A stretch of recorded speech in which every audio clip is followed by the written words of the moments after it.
je vous demande tous, et même vous, Jean-François, de prendre une grosse respiration. Un moment de relaxation pour vous embarquer dans un univers où le calme et la précision sont exigés. Le magazine de la rédaction vous emmène dans le monde bien particulier du Kyudo, le tir à l'arc traditionnel japonais.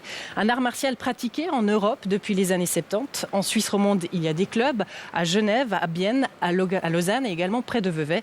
C'est un reportage de Léonard Bagnoud, Céline Lachat et Joël Grivel.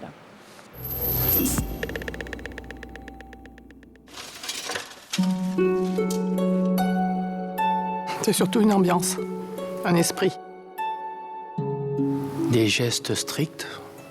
Le corps, il doit être dans une position vraiment, idéale.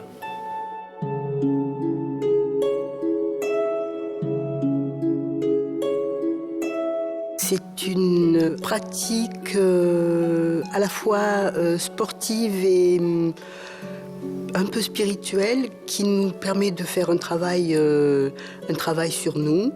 Et d'être le plus possible ici et maintenant dans tout ce que l'on va faire. C'est à la fois difficile et quand on y arrive, c'est très agréable.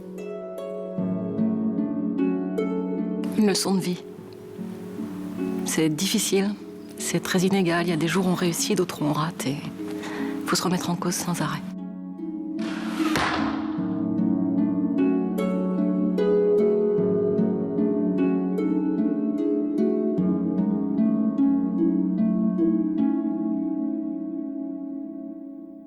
C'est ça que le pratiquant de Kyudo recherche. Éric Moisy, 30 ans de Kyudo. À Nagano, il a reçu les enseignements privilégiés d'un maître. Ils sont 1,5 million de pratiquants au Japon pour cet art martial dont l'origine est intimement liée à l'histoire du pays. Très vite, s'est développé deux aspects du tir à l'arc au Japon. D'un côté, un tir à l'arc rituel de cérémonie de cour, pratiqué par l'aristocratie, les nobles. D'un autre côté, les guerriers qui, eux, utilisaient l'arc comme une arme. À partir du XVIe, XVIIe siècle, c'est là que ce terme commence à apparaître. Kyudo, la voie de l'arc, un art de développement personnel.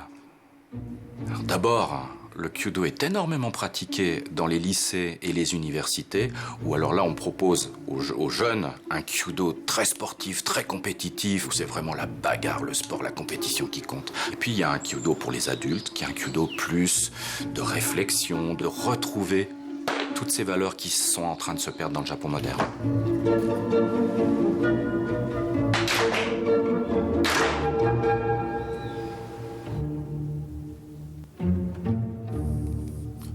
Relâche tes doigts.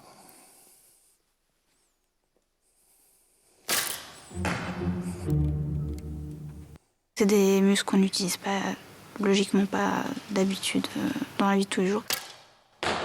Au début, moi, je devais refermer l'arc parce que ça me faisait tellement mal que j'arrivais pas à le bander.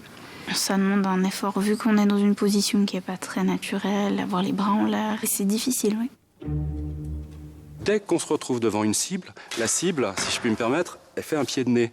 Hein, t'aimerais bien me toucher, t'aimerais bien me toucher. Et du coup, elle a un impact énorme sur notre désir, sur notre ego, sur notre mental. Et automatiquement, tout ce qu'on va mettre dans ce désir de toucher la cible va faire qu'on va être automatiquement moins performant dans notre technique. Maîtriser la technique. Oubliez cette cible à 28 mètres pour la recherche du geste parfait. Patricia Stadler l'a vécu il y a 2 ans dans des conditions difficiles, obligée de remplacer au dernier moment Éric Moisy lors des championnats du monde par équipe à Tokyo. Cette circonstance un peu exceptionnelle m'a fait expérimenter un état très très particulier qui s'appelle Satori. Et c'est un peu, on traduit par état de grâce, d'avoir une sorte de conscience très aiguë de ce qui se passe sans en être affecté.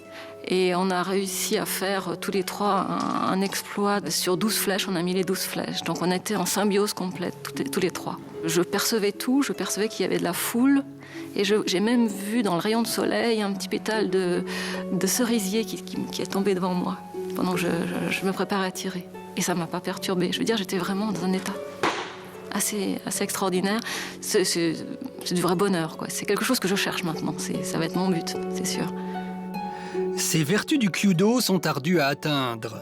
Pour les novices, l'objectif est tout autre. Pour l'instant, j'aimerais en mettre au moins une dans la cible. Ce que je n'ai pas encore réussi à faire. Donc, voilà.